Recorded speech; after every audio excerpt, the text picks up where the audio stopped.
मित्रांनो, स्वागत आहे तुम्हा सर्वांचं पुन्हा एकदा आपल्या एका नर्डमध्ये. तर मित्रांनो, आपण एकदम ट्रेंडिंग असं सॉन्गवर मित्रांनो आपण आजचा व्हिडिओ एडिट केला आहे. देखा तूने या सॉन्गवर मित्रांनो आपण आजचा व्हिडिओ एडिट केला आहे. देखा तूने या सॉन्गवर मित्रांनो आपण आजचा व्हिडिओ एडिट केला आणि मित्रांनो आजचा व्हिडिओ एकदम ट्रेंडिंग असं रिलिक्स एडिटिंग झाले.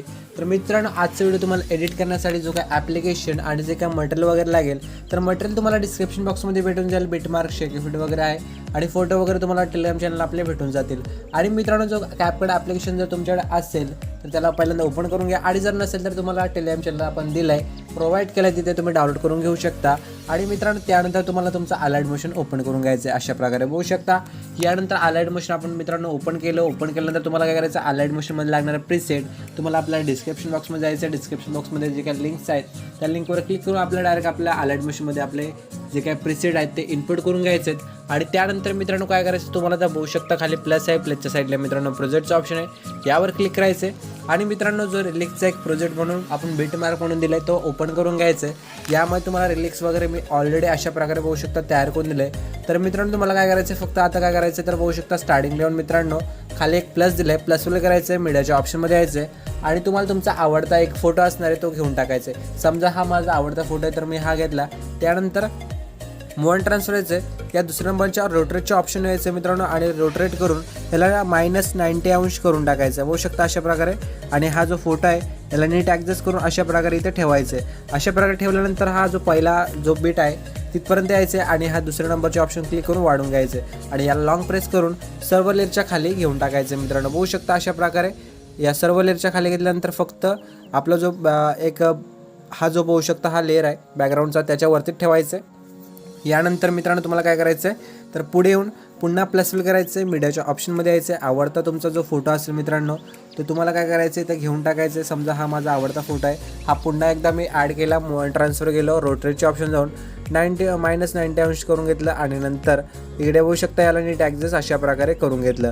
यानंतर हा जो लेअर आहे तो वाढून घेतला. त्यानंतर मित्रांनो लॉंग प्रेस करून त्या सर्व लेअरच्या खाली घेतलं बघू शकता अशा प्रकारे मी. तर अशाच प्रकारे तुम्हाला काय करायचं मित्रांनो, हे फोटोज आहेत ते अशा प्रकारे पहिल्यांदा ॲड करून घ्यायचं. तर पटकन आपण काय करूया ॲड करून घेऊया मित्रांनो इथे. तर मित्रांनो बघू शकता अशा प्रकारे हे फोटो ॲड करून झाल्यानंतर तुम्हाला काय करायचं आहे मित्रांनो, तर आता तुम्हाला काय करायचं आहे, इथून पहिल्यांदा तुम्हाला सर्वांना बॅक यायचं आहे. बॅक आल्यानंतर तुम्हाला काय करायचं आहे, जो एक शेक इफेक्ट म्हणून दिला त्यामध्ये जाऊन हा जो फोटोचा लेअर त्यावर क्लिक करायचं आहे. इफेक्ट्सवर येऊन 3 डॉट जाऊन इफेक्ट इथे कॉपी करायचं मित्रांनो. यानंतर इथून बॅक यायचं आहे. मेन जो आपला आपण प्रोजेक्ट तयार केला त्यामध्ये येऊन तुम्हाला जो फोटोचा लेअर आपण ॲड केला त्यावर क्लिक करून इफेक्ट्सवर येऊन 3 डॉट जायचे. इफेक्ट आपण पहिल्यांदा कॉपी केला, आता काय करायचं तुम्हाला ते पेस्ट इफेक्ट करायचं आहे. तर पेस्ट इफेक्ट केल्यानंतर बघू शकता अशा प्रकारे दिसेल तुम्हाला मित्रांनो. तर तुम्ही नीट ॲडजस्ट करू शकता बघू शकता मित्रांनो अशा प्रकारे. तुमच्या याच्यानंतर आवडीनुसार तुम्ही असं फोटो जे आहे ते नीट ॲडजस्ट करू शकता. यानंतर पुढच्या फोटोला सुद्धा आपल्याला पेस्ट इफेक्ट काय करायचं अशा प्रकारे लावत घ्यायचे आणि मूव अँड ट्रान्सफर येऊन त्याची साईज वगैरे तुम्ही अशा प्रकारे ॲडजस्ट करू शकता. तर मित्रांनो एक एक करून तुम्हाला काय करायचं अशाच प्रकारे जे फोटो आपण 4 फोटो ॲड केलेत त्या फोटोज तुम्हाला काय करायचं नीट ॲडजस्ट करून घ्यायचं बघू शकता मित्रांनो अशा प्रकारे. मी जसं ॲडजस्ट करतोय तर तुम्हाला पण असंच करून घ्यायचं आहे. आणि मित्रांनो जे फोटो आपण ॲड केले त्या फोटोला जो इफेक्ट्स मी दिला आहे तो अप्लाय करून टाकायचा अशा प्रकारे.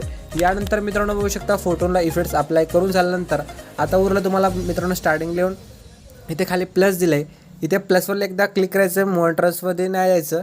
तर तुम्हाला शेपमध्ये तुम्हाला बघू शकता मित्रांनो एक शेप सिलेक्ट करायचं आहे. वरती 3 डॉट दिले, 3 डॉटवर जाऊन फिल कंपोजिशन एरिया हा ऑप्शन सिलेक्ट करून घ्यायचं आहे. यानंतर याचा कलर ब्लॅक करायचा आहे आणि मित्रांनो शर्ट पण त्याची लेअर वाढवायचं आहे. त्यानंतर याच लेअरवर क्लिक करून इफेक्ट्सवरून ॲड इफेक्ट्सवर जायचं आहे. सर्च बारमध्ये जाऊन सिम्पल स्टार फेड हा जो इफेक्ट आहे तो सर्च करून घ्यायचा आहे. स्टँडर्डसाठी क्लिक करायचं आहे मित्रांनो आणि इथे पोझिशन बघू शकता XY आहे. तर मित्रांनो तुम्हाला वाय ही पोझिशन घ्यायचं आहे. वाय घेतल्यानंतर तुम्हाला मित्रांनो वाय घेतलं आहे आपण आणि त्या पोझिशनवर क्लिक करून पोझिशन तुम्हाला पुढे अशी बघू शकता घेऊन टाकायचं आहे की ते 150पर्यंत ठेवायचं आहे. 150 160 ठेवलं तरी चालेल. आणि यानंतर मित्रांनो काय करायचं आहे तर बघू शकता अशा प्रकारे शेवटला येऊन प्लस द्यायचं आहे एकदा आणि पुन्हा एकदा इकडे बघू शकता 300 असे करून घ्यायचे. तर मित्रांनो यानंतर काय करायचं स्केल्स जे आहे ते सुद्धा तुम्हाला थोडं वाढवायचं आहे असं बघू शकता. आणि त्यानंतर साईज जे आहे ते साईज तुम्हाला इन्क्रीज करायचं आहे आणि फेदरसुद्धा थोडं इन्क्रीज करायचं आहे. आणि तुम्ही कलर वगैरे तर चेंज करू शकता तुमच्या आवडीनुसार. पण आता हे झाल्यानंतर तुम्हाला याच लेअरवर क्लिक करून ब्लेंडिंग ऑपॅसिटीमध्ये येऊन लायटरमध्ये जाऊन स्क्रीन करून टाकायचं आहे. म्हणजे बघू शकता मित्रांनो, हा तुम्हाला अशा प्रकारे इथे दिसेल हे. तर यानंतर मित्रांनो आपला जो व्हिडिओ आहे तो इथे अशा प्रकारे एडिट होऊन जाईल. तर मित्रांनो हा व्हिडिओ तुम्हाला आवडला असला आजचा, तर व्हिडिओ नक्की लाईक करा. आपल्या व्हिडिओला आजच्या कमेंट करून नक्की सांगा व्हिडिओ कसं झाले. तर आणि आपल्या चॅनल जर फर्स्ट टाईम आला असेल चॅनल नक्की सबस्क्राईब करा. आणि मित्रांनो हा एक्सपोर्ट करायचा असेल व्हिडिओ तर तुम्ही सेटिंगच्या साईडला शेअरचा ऑप्शन त्यावर क्लिक करा, खाली एक्सपोर्टवर क्लिक करून टाका.